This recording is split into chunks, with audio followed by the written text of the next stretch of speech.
Hi friends, hi everyone. My name is Mama Denta from African Mummy in Deutschland. I'm here to share all my tips and hacks for menu planning.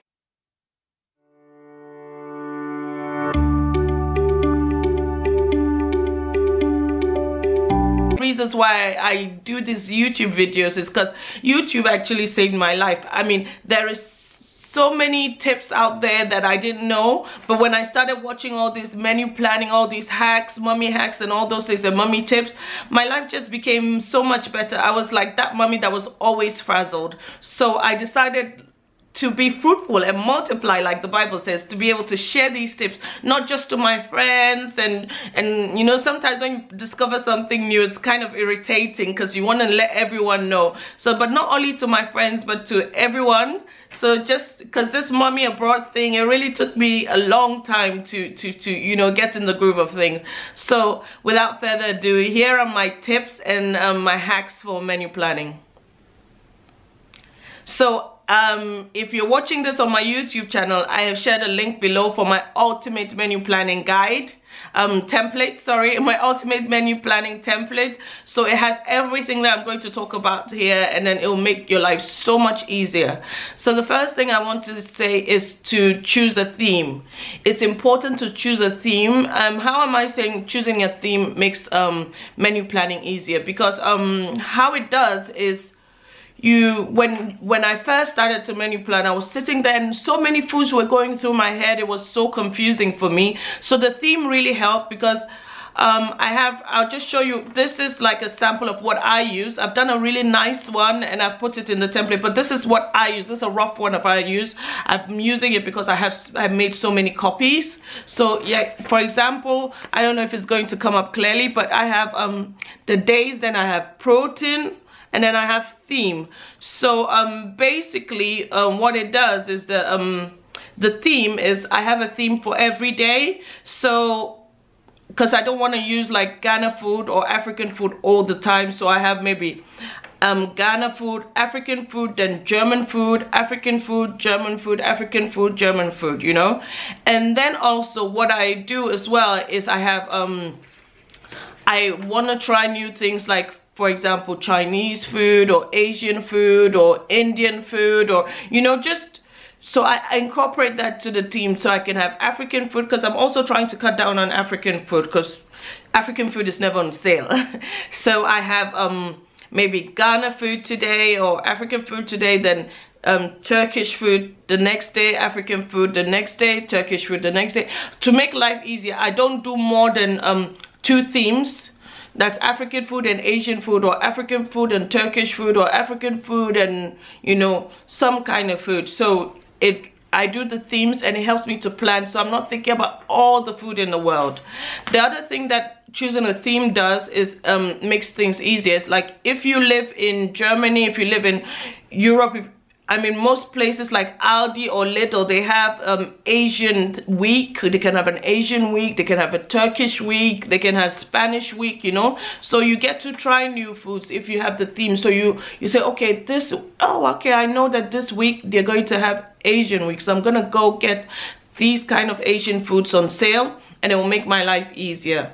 The other thing about theming is, for example, if I'm doing like a sauce, like a sweet sour sauce, which will go to the other thing that I do with my meal planning, which is like choosing a protein. So I have meat, fish, maybe chicken. So those 3 proteins. So I go meat, fish, chicken. So for example, if I'm having an Asian theme where I'm gonna do sweet and sour chicken stir fry, you know, I can do the sauce bulk, and then I look on my protein, like if I have Monday fish, then I can get some fish and then do that, and then leave some of the stir fry sauce to do like maybe a sweet and sour stir fry chicken, maybe for the next time on the Asian theme. So theming really helps to make my life so much easier, and you should try that as well. The next thing is also to prep the food prepping. Food prepping. Now that's a problem for me because I'm a lazy cook. I'm not a lazy cook as in I don't like to cook. I don't like the whole cleanup process. So prepping food just makes food easier and faster and everything for me. So what I want to say about prepping food is when you prep food, it makes menu planning and all that easier, because you have your vegetables chopped and all that, and then you can clean up, like chopping vegetables and all that and then freezing them. It's a messy thing. If you're gonna do it on the same day that you're cooking, oh, that's so much stress. So you can decide to, when you have your menu, you can decide to food prep and put it in the freezer. So maybe if you're not, so that if you can't cook the whole meal that particular day, you can cook some of it, you know, because I think with African food, a lot of African foods need a lot of prepping and a lot of work and all those things. Like for example, if I'm gonna have fried yam, if it's not new yam, what I do is I can peel it, chop it up, and then freeze it immediately, and then when I need to fry yam, then I just bring it out. So food prepping is really important for menu planning. And another thing I wanted to say, which like a lazy cook trick, is like, for example, if I'm cooking soup, if I'm cooking like typical African soup and I am tired and I need to go to bed, I would just put it off and take the whole soup and then put it in the freezer. Yes. I have glass containers, so I can do that. Just take the whole soup, put it in the container, wash the pot, go to bed, and then maybe if 3 days later we're going to have soup, I'll take it out. It will take me so much less time. Sometimes I mix the ingredients, like if I'm doing soup, or there's some foods you can't do that, but the foods that you can do, I will mix the ingredient, like soup or even stew. Sometimes I have half-cooked stew in the freezer, you know, so it makes life, you can't do that with plastic containers, but I do that with glass glass containers. So that's a food prep trick that can make your life easier. The other thing I wanted to talk about is to because you know, we Africans, we like to do the extra work, like really suffering work, like, you know, please just have the accoutrements and the tools that will make your life easier. I have like a chopper, I have a food processor, I have a smoothie maker, you know. I mean, it makes no sense to say, okay, I want to use the mortar and pestle when you have a blender. No, I would share some of my favorite, maybe I'll do a video and share some of my favorite kitchen tools that make life easier. I have egg cooker, I have so many tools that I can store and then make my life easier. Chopper, all those things to chop the onions, you know, anything to make my life easier. So if you look on the internet, invest in tools that make food prepping and food processing so much easier. Don't be a hero.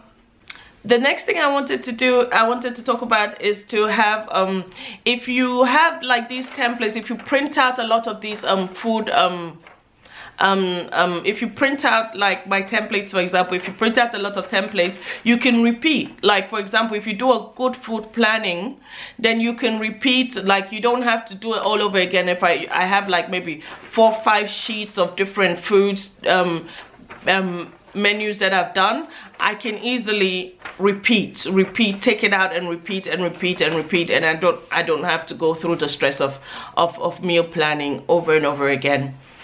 So I could just take another sheet where I've written everything on, and then take that and say, oh, okay, this is what we're gonna have for this week. The next thing I wanted to say is make space for snacks. When you see on the template that I'm going to provide, I have a place for snack, because sometimes, you know, you want to snack on something, so you can snack in your theme. I also wanted to say be flexible. It's not every day that you're going to be able to go according to the menu. So if you have some leftovers, you can have a leftover day. You can also have a situation where you have, for me, for example, my Saturdays are days that I don't do anything. I try to give the Saturdays, make the Saturdays an eat out day. So yeah, I have space for eating out on my menu. The other thing I wanted to say is also you can have a meal planning day. Sorry, I'm looking at my notes. You can have a meal planning day. I do that on the day that I clean my fridge, because I do the Fly Lady process. So on the day that I clean my fridge and I check out what I have, to help me with the meal planning, and I look at what I have in the fridge, and then I clean the fridge, like quick clean, and then I meal plan according to what the meal planning day. So the meal planning day will be like the day after my before my grocery day, so then I could go shopping the next day with a list, like, you know, which is something that's really important. Don't go without a list. So I could go with a list after looking on the menu. Because have you ever had a situation where you go to the shop, you buy stuff, and then you realize, you come back home and you realize, oh, I don't have enough. So I look in my pantry, I look in my fridge, and then I have a meal planning day.